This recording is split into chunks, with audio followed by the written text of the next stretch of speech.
আমার জন্য কিছু দিতে হবে।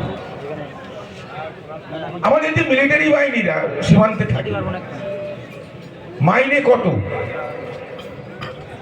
কত টাকা মাইনে? যুদ্ধের সময় তো অন্যদের এগিয়ে দিয়ে তারা একটু পিছিয়ে থাকতে পারে, অন্যগুলো এগিয়ে দিলে এই যাও যাও যাও যাও, আর অন্যরা তো পিছিয়ে থাকতে পারে। থাকে কেউ? থাকে না। আবার জানে গেলে হয়তো মরতে হবে, তারপরেও যাই কেন?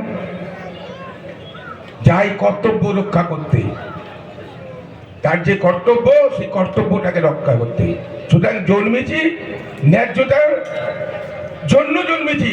অন্যায্য অন্যায় কিছু যদি আমার উপরে ঘটে, তার প্রতিবাদ করব, তাকে প্রতিরোধ করব। এটাই জাগতিক নিয়ম। বাঙালির জাতির মধ্যে সেই সত্তা আছে। বিজেপি আমাদেরকে ভয় দেখাতে চাচ্ছে। মমতা বন্দ্যোপাধ্যায় উন্নয়ন বাংলার ঘরে ঘরে পৌঁছেছে। বামফ্রন্ট সময়ে পিছিয়ে পড়া বাংলাকে আজকে শুধু এগিয়ে নিয়ে যায়নি, নিম্ন মধ্যবিত্ত মানুষ তারা যেন রুটি কাপড়া মাকান নিয়ে এবং তাদের চিকিৎসা নিয়ে তাদের ছেলেপুলেদের পড়ালেখা শিখিয়ে যেন মানুষ করতে পারে। তাই ছাত্র থেকে যুবক থেকে বৃদ্ধ, মেয়েদের, শ্রমিকের, কৃষকের জন্য বিভিন্ন প্রকল্প,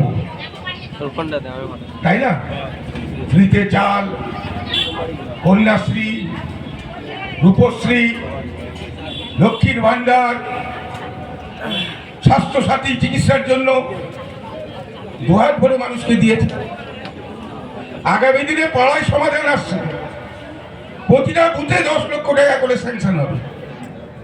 আপনাদের কাজ আপনারাই দেখে নেবেন, আপনারাই বলবেন কোন কাজগুলো পাড়ার মধ্যে দরকার। এই তো হচ্ছে, আরম্ভ হয়েছে, পাবেন সব, প্রতিটা বুথে পাবেন। তাহলে মমতা বন্দ্যোপাধ্যায় বাংলার মানুষকে উন্নয়ন দিচ্ছেন, তাই বাংলার মানুষ মমতার পক্ষে। এটা বাংলার মানুষের তো কোনো অন্যায় নেই। তুমি বিজেপি, তুমি কেন্দ্রে ক্ষমতায় এলে, যা বলে এলে একটা কাজও করলে না। 15 লক্ষ টাকাও মানুষ পেল না, বছরে 2 কোটি বেকার ছেলের চাকরিও হলো না, জিনিসপত্রের দামও কমলো না, পেট্রোল ডিজেলের দাম আরো বেড়ে গেল, গ্যাসের দাম আরো বেড়ে চলেছে। তুমি যা বলে ক্ষমতায় এসেছিলে তার সব উল্টো করেছো। তুমি যে রাজ্যে ক্ষমতায় এসেছো সেখানে যে প্রতিশ্রুতি দিয়ে এসেছো একটাও পালন করেনি। আর বাংলার মানুষ মমতা বন্দ্যোপাধ্যায়ের উন্নয়ন চাইছে। এখন বিজেপি, তুমি অশ্বমেধের ঘোড়া ছুটিয়েছো, মানে ওই ঘোড়া যেখানে যাবে সেই রাজ্য তোমার। কিন্তু সেই ঘোড়া যখন বাংলায় ঢুকেছে, মমতা ব্যানার্জি সেই ঘোড়াকে বেঁধে দিয়েছে। ওই ঘোড়া এখানে দাঁড়া বলে গলায় দড়ি দিয়ে বাংলায় আটকে দিয়েছে। অশ্বমেধের ঘোড়া আর বাংলা পেরোতে পারিনি, বাংলা জয় হয়নি বিজেপি। 16 বিধানসভা নির্বাচনও হয়নি, 21 বিধানসভা ভোটেও হয়নি, আবার 24 লোকসভা ভোটেও বাংলায় সেই পদ্মফুল ফুটেনি। তাই বাংলাকে প্রথমে ভাতে মারার কৌশল ছিল।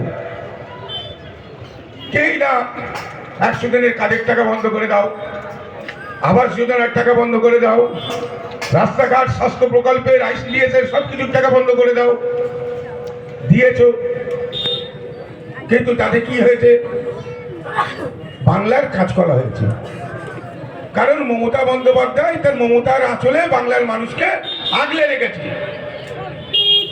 সুতরাং বাংলার মানুষ মমতার পক্ষে থাকবে, এটা বিজেপি বুঝেছে। শুধু হাতে মারলেও হবে না, তাই কি করতে হবে? এবারে কিলিয়ে কাঁঠাল পাকাতে হবে বাঙালিদের। তাই বাংলায় কিছু করা যাচ্ছে না, ঠিক আছে। এই বাঙালিগুলো, হারামজাদা বাঙালিগুলো যে রাজ্যে আছে, যেখানে আমরা বিজেপি মাদকরা আমাদের মুখ্যমন্ত্রী আছে, আমরা সেই রাজ্যগুলোতে এই বাঙালি বেটাগুলোকে দেখে নেবো। এদের ধরবো আর পেটবো, ধরবো পেটাবো, লকাবে দেবো, জেলে দেবো, পারলে বাংলাদেশের বর্ডার পার করে, ইন্ডিয়ান বর্ডার পার করে বাংলাদেশে পাঠিয়ে দেবো। তাই করছি।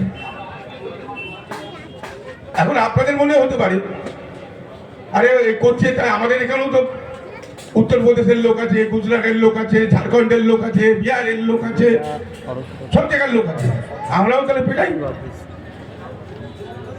আমরা বলছি না, কারণ বাঙালি এই নোংরামি, অসভ্যতা, বর্বরতায় বাংলা বাঙালির কালচার বিশ্বাস করে না, সংস্কৃতি বিশ্বাস করে না। যারা বাংলায় আছে তাদের রক্ষা করার কর্তব্য বাঙালিরা আমরা করব। ওরা আমাদের অন্য রাজ্যে মারছে, আমাদের যে মানুষরা সেই রাজ্যে কর্ম কাজে আছে, বাসস্থান বানিয়ে বসবাস করছে, ব্যবসা করছে, শ্রমিক হিসাবে আছে, তাদের পেটাচ্ছে। কেন? আতঙ্ক তৈরি করো, আতঙ্ক। আতঙ্ক তো হচ্ছে, আমার বসিরহাটেও হচ্ছে। এই বসিরহাট সাংগঠনিক জেলা থেকে প্রায় 1 লক্ষ মানুষ যারা ব্যবসার কারণে, চাকরির কারণে, পরিযায়ী শ্রমিক হিসাবে যারা অন্য অন্য রাজ্যে কাজ করছে, 1 লক্ষ মানুষ। খালি বসিরহাট থেকে 1 লক্ষ মানুষ, তাহলে পশ্চিমবাংলা থেকে কত? সংখ্যাটা কয়েক কোটি, সংখ্যাটা কয়েক কোটি সারা পশ্চিমবাংলা ধরলে। বসিরহাট মানে একটা মহকুমা, আমরা জেলা বলি এখন। তাহলে প্রতি মহকুমা থেকে এরকম যদি 1 লক্ষ করে থাকে, পশ্চিমবাংলায় কত মহকুমা? তাহলে কয়েক কোটি মানুষ যারা কর্মসূত্রে সূত্রে বিভিন্ন রাজ্যে আছে। পাঞ্জাবে বিজেপি ক্ষমতায় নেই, সেখানে অত্যাচার হচ্ছে না বাঙালিদের উপর। তামিলনাড়ুতে বিজেপি নেই, সেখানে অত্যাচার হচ্ছে না। কেরালায় বিজেপি নেই, সেখানেও বাঙালির উপর অত্যাচার হচ্ছে। যে যে রাজ্যগুলোতে বিজেপি আছে, উত্তরপ্রদেশ, মধ্যপ্রদেশ, হরিয়ানা, ঝাড়খণ্ড, গুজরাট, বিহার, আসাম, উড়িষ্যা, সেখানে এগুলো হচ্ছে। কেন হচ্ছে? কারণ এই কয়েক কোটি মানুষকে উপরে কয়েক কোটি পেট নির্ভর করে। একটা মানুষ মানে তার বাড়িতে 5টা লোক আছে, তাহলে 1 × 5 মানে 5টা লোক, তাহলে কয়েক কোটি × 5 মানে সেটা আরো কয়েক কোটি। তাহলে সেই মানুষগুলো যেমন কর্মহীন হয়ে বাংলায় এসে বেকার হয়ে যাবে, কাজ কাম পাবে না, বাংলার অভাব সৃষ্টি হবে। আবার সেই মানুষগুলো আতঙ্কিত